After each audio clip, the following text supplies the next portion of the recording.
Hello friends, हमारे channel S के 9210 एक द स्टडी चैनल में आपका स्वागत है। तो जैसा कि बिहार सिविल कोर्ट हिंदी के लिए प्रैक्टिस सेट चल रहा था, तो आज का प्रैक्टिस सेट जो है 20 होने वाला है, इसलिए वीडियो के शुरू से अंत तक जरूर देखिएगा। और यदि इसके पिछले का वीडियो देखना चाहते हैं तो वीडियो की डिस्क्रिप्शन में टेलीग्राम का लिंक दिया गया है, वहाँ से पिछले वीडियो को देख सकते हैं। तो आज का प्रश्न जो है स्टार्ट करते हैं। तो आज का प्रश्न है कि निम्न में से तत्सम शब्द कौन सा है। निम्न में से तत्सम शब्द है,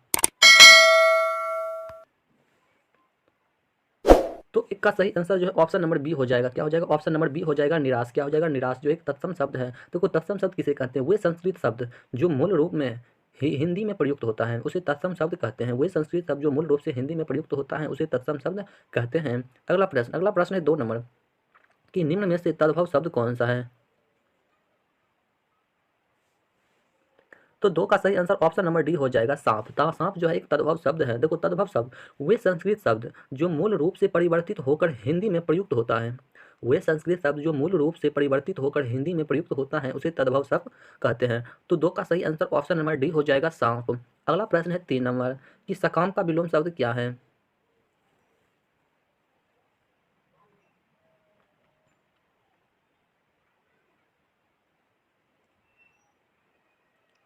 तो 2 का सही आंसर क्या हो जाएगा? तो सॉरी, 3 ना, 3 का सही आंसर जो है ऑप्शन नंबर सी हो जाएगा निष्काम। क्या हो जाएगा? निष्काम हो जाएगा। क्या हो जाएगा? निष्काम। सकाम का विलोम शब्द जो है निष्काम होता है। और वही पूछेगा कि कुड़कम, कुड़कम का विलोम शब्द क्या होता है।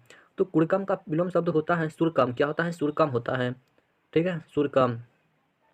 और ये निष्फल जो है निष्फल का विलोम शब्द क्या होता है।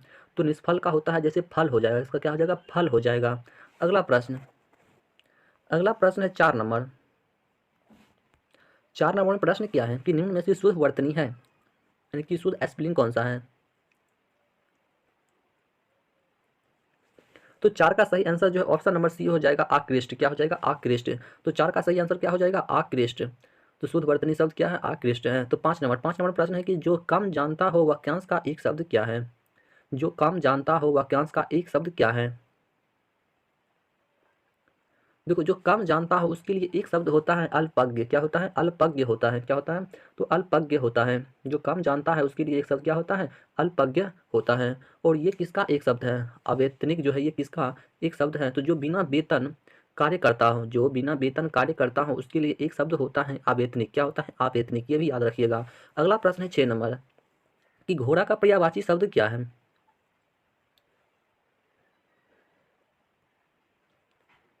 तो घोड़ा का पर्यायवाची शब्द जो है बाजी हो जाएगा। क्या हो जाएगा? बाजी। और घोड़ा का पर्यायवाची शब्द जैसे होता है घोटक, अश्व, घोड़ा, है, सेंघव, ये सब क्या है? तो ये सब जो है घोड़ा का पर्यायवाची शब्द होता है। ये सब भी याद रखिएगा। अगला प्रश्न है 7 नंबर की पृथ्वी अल्प किसकी रचना है।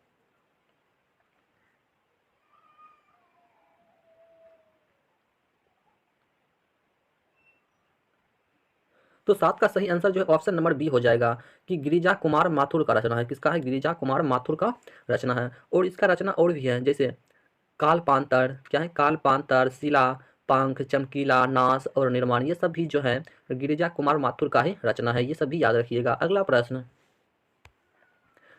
है 8 नंबर। 8 नंबर में प्रश्न है कि विद्वान का समानार्थी शब्द क्या है। विद्वान विद्वान का समानार्थी शब्द क्या है। तो उपस्थित। क्या हो जाएगा? उपस्थित हो जाएगा। क्या हो जाएगा? उपस्थित। विद्वान का समानार्थी शब्द जो है वह उपस्थित होता है। तो 8 का सही आंसर ऑप्शन नंबर बी हो जाएगा उपस्थित। अगला प्रश्न अगला प्रश्न है 9 नंबर की आसमान पर चढ़ना मुहावरों का अर्थ क्या है। आसमान पर चढ़ना मुहावरों का अर्थ क्या है।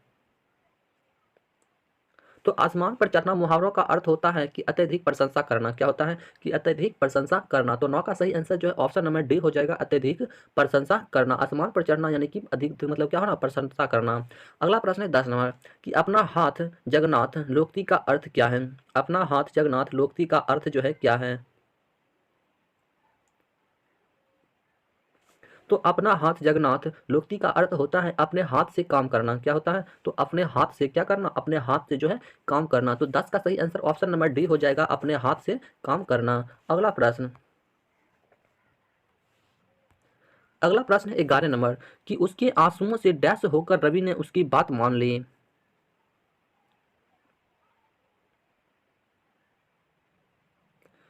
उसके आंसुओं से डैश होकर रवि ने उसकी बात मान ली। तो द्रवीभूत होकर क्या किया, उसकी बात जो है मान लिया है। तो 11 का सही आंसर ऑप्शन नंबर बी हो जाएगा। अगला प्रश्न है 12 नंबर की, लुप्त का समानार्थी शब्द क्या है? लुप्त का समानार्थी शब्द क्या है? देखो लुप्त, जैसे कोई चीज लुप्त हो गया यानी कि मतलब वो गायब हो गया यानी कि गुप्त हो गया। तो 12 का सही आंसर क्या हो जाएगा? डी हो जाएगा, गुप्त होना। क्या हो जाएगा? गुप्त होना। लुप्त का समानार्थी शब्द क्या होगा? गुप्त होना। अगला प्रश्न है 13 नंबर की, उस डैश वातावरण में मन ऐसा रमा कि वे मतलब कि मैं वहां से हिल ना सका। वह क्या है कि डैश, उस वातावरण में मन ऐसा रमा कि मैं वहां से हिल ना सका, यानी कि खाली जगह पर क्या होगा? तो खाली जगह पर जो है सुरमय हो जाएगा। क्या हो जाएगा? सुरमय हो जाएगा कि उस सुरमय वातावरण में मन ऐसा रमा कि मैं वहां से हिल ना सका। तो 13 का सही आंसर ऑप्शन नंबर सी हो जाएगा, सुरमय। क्या हो जाएगा? सुरमय। अगला प्रश्न है 14 नंबर कि विपिन का पर्यायवाची शब्द क्या है? तो विपिन, विपिन का पर्यायवाची शब्द जो है वन है। क्या है? वन है। क्या है? वन। विपिन का पर्यायवाची शब्द जो है वन होता है। विपिन का और भी पर्यायवाची शब्द है, जैसे अरण्य, कानातर, जंगल, कानन, ये सब क्या है? तो विपिन का पर्यायवाची शब्द है। अगला प्रश्न,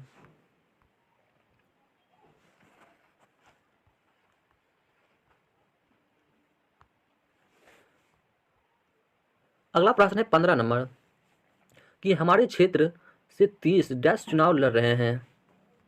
हमारे क्षेत्र से 30 डैश चुनाव लड़ रहे हैं। तो हमारे क्षेत्र यानी कि उम्मीदवार लड़ रहा है। कौन लड़ रहा है? उम्मीदवार लड़ रहा है। हमारे क्षेत्र से 30 उम्मीदवार जो है चुनाव लड़ रहा है। तो 35 का सही आंसर क्या हो जाएगा? ऑप्शन नंबर डी हो जाएगा, उम्मीदवार। अगला प्रश्न है 16 नंबर की, विधि का विलोम शब्द क्या होता है? विधि का विलोम शब्द जो है क्या होता है? तो विधि का विलोम शब्द जो होता है वो निषेध होता है। क्या होता है? निषेध होता है। विधि का विलोम शब्द जो है वो निषेध होता है। अगला प्रश्न है 17 नंबर की, कर्मचारियों को अवकाश की दे दी गई थी। कर्मचारियों को अवकाश की डैश दे दी गई थी। तो क्या दे दी गई थी? तो देखो कर्मचारियों को मतलब अवकाश की जो है सूचना दे दी गई थी। क्या दे दी गई थी? तो सूचना। क्या हो जाएगा? सूचना हो जाएगा। तो 17 का सही आंसर ऑप्शन नंबर बी हो जाएगा, सूचना दे दी गई थी। अगला प्रश्न 18 नंबर की, शुद्ध वर्तनी है यानी कि संप्रदाय का सही स्पेलिंग कौन सा है?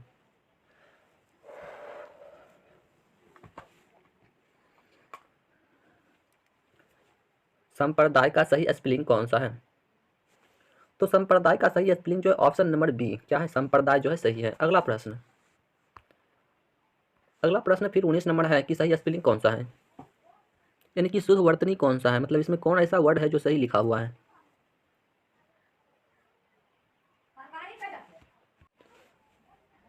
तो 19 का सही आंसर जो है ऑप्शन नंबर सी हो जाएगा, धुलाई। क्या हो जाएगा? धुलाई हो जाएगा। वही, जैसे ये क्या लिखा है? मतिक। मतिक का कैसे लिखा जाता? तो मतिक्य लिखा जाता। क्या लिखा जाता? मतिक्य। कैसे लिखा जाता? मतिक्य। ऐसे लिखा जाना चाहिए था, लेकिन ये कैसे लिखा है? मतिक लिखा है, तो इसी गलत हो जाएगा। ठीक है। अगला प्रश्न है 20 नंबर। 20 नंबर में प्रश्न क्या कर रहा है कि निम्न में से तत्सम शब्द कौन सा है?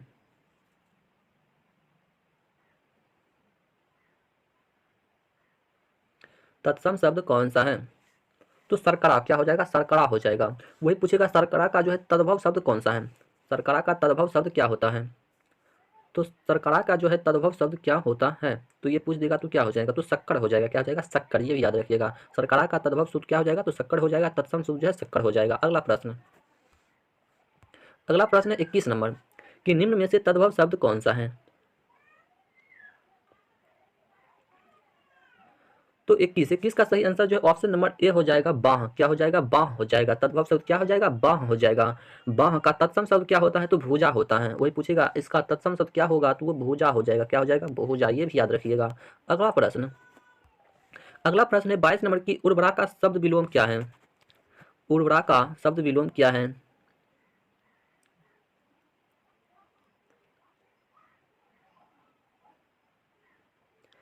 तो 22 का सही आंसर जो है ऊसर हो जाएगा। क्या हो जाएगा? ऊसर हो जाएगा। 22 का सही आंसर ऑप्शन नंबर सी हो जाएगा, ऊसर। क्या हो जाएगा? ऊसर हो जाएगा। अगला प्रश्न है 23 नंबर कि निम्न में से शुद्ध वर्तनी कौन सा है?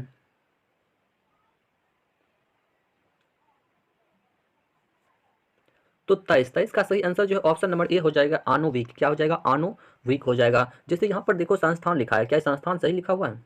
तो संस्थान को क्या लिखा जाना चाहिए था? तो इसको जो संस्थान लिखा जाना चाहिए था। कैसे लिखा जाना चाहिए? संस्थान, ऐसे जो है इसको जो है मतलब लिखा जाना चाहिए था, लेकिन ऐसे तो इसको नहीं लिखा गया है। ठीक है,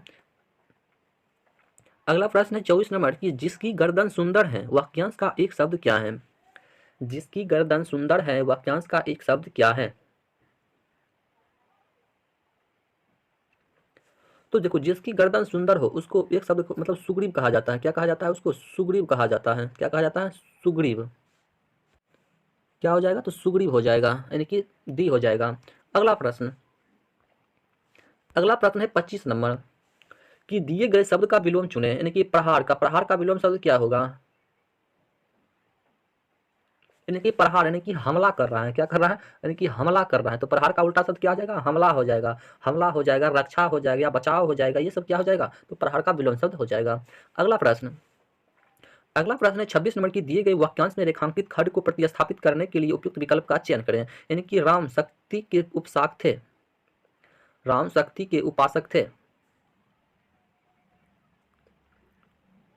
तो राम यानी कि शक्ति का उपासक थे, यानी कि ऑप्शन नंबर सी हो जाएगा। क्या हो जाएगा? ऑप्शन नंबर सी हो जाएगा। अगला प्रश्न, अगला प्रश्न है कितना नंबर प्रश्न है? तो अगला प्रश्न है 27 नंबर कि दिए गए वाक्यांश के लिए एक शब्द दीजिए जिसमें सहन शक्ति हो। जिसमें सहन शक्ति हो उसके लिए एक शब्द क्या होगा?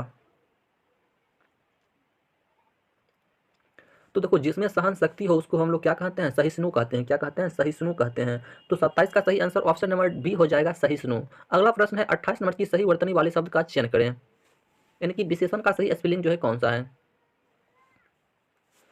तो विशेषण जो है 28 का सी हो जाएगा। विशेषण कैसे होता है? विशेषण होता है। तो 28 का सही आंसर ऑप्शन नंबर सी हो जाएगा। अगला प्रश्न है 29 नंबर। 29 नंबर में प्रश्न है कि निम्नलिखित में से उस विकल्प का चयन करें जो भैंस के आगे बीन बजाना मुहावरों का अर्थ व्यक्त करता है।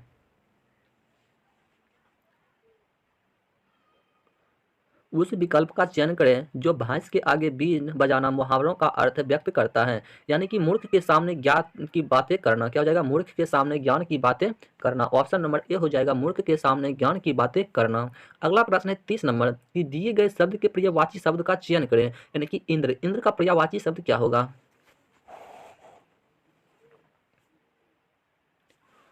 तो 30 का सही आंसर ऑप्शन नंबर डी हो जाएगा, सूरपति। क्या हो जाएगा? सूरपति हो जाएगा। जैसे अमरपति हो गया, पुरंदर हो गया, देवपति हो गया, ये सब क्या है? इंद्र का पर्यायवाची शब्द है। अगला प्रश्न,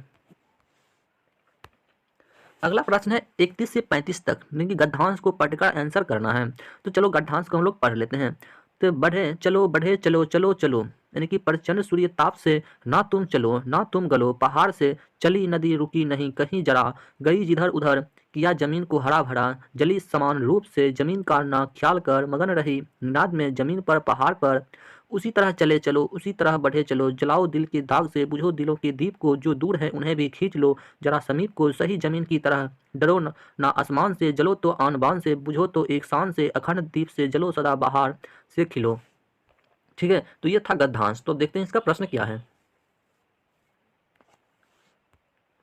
तो इसका प्रश्न क्या है कि बुझे दिलों का आशय है, यानी कि बुझे दिलों का आशय क्या है? बुझो दलों का आशय है तो जो हतोत्साहित हो। क्या हो? हतोत्साहित हो। तो यानी कि ऑप्शन नंबर डी हो जाएगा। क्या हो जाएगा? ऑप्शन नंबर डी हो जाएगा। अगला प्रश्न, अगला प्रश्न है 32 नंबर की कवि ने किन किन से प्रेरणा लेने की बात की है?